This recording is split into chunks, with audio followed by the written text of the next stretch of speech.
Zacharie, chapitre 1.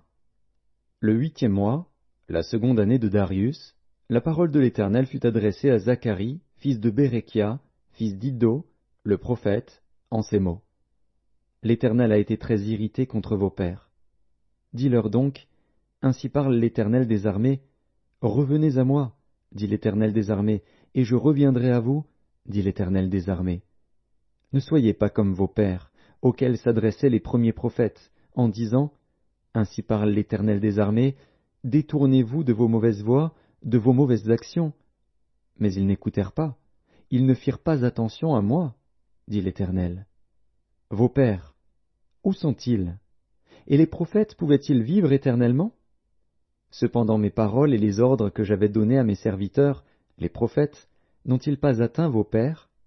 Ils se sont retournés, et ils ont dit, l'Éternel des armées nous a traités comme il avait résolu de le faire selon nos voies et nos actions.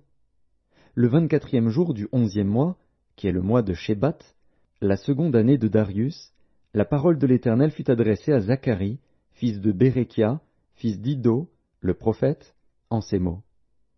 Je regardais pendant la nuit, et voici, un homme était monté sur un cheval roux, et se tenait parmi des myrtes dans un lieu ombragé. Il y avait derrière lui des chevaux roux, fauves et blancs. Je dis, qui sont ces chevaux, mon Seigneur? Et l'ange qui parlait avec moi me dit, je te ferai voir qui sont ces chevaux. L'homme qui se tenait parmi les myrtes prit la parole et dit, ce sont ceux que l'Éternel a envoyés pour parcourir la terre. Et ils s'adressèrent à l'ange de l'Éternel qui se tenait parmi les myrtes, et ils dirent, nous avons parcouru la terre, et voici, toute la terre est en repos et tranquille. Alors l'ange de l'Éternel prit la parole et dit, Éternel des armées, jusque à quand n'auras-tu pas compassion de Jérusalem et des villes de Juda, contre lesquelles tu es irrité depuis 70 ans?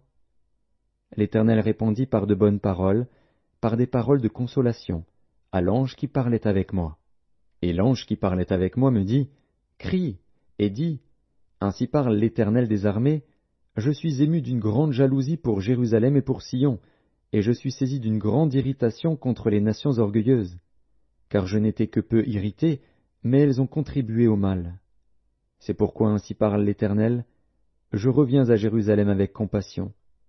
Ma maison y sera rebâtie, et le cordeau sera étendu sur Jérusalem. Crie de nouveau, et dis, ainsi parle l'Éternel des armées. Mes villes auront encore des biens en abondance.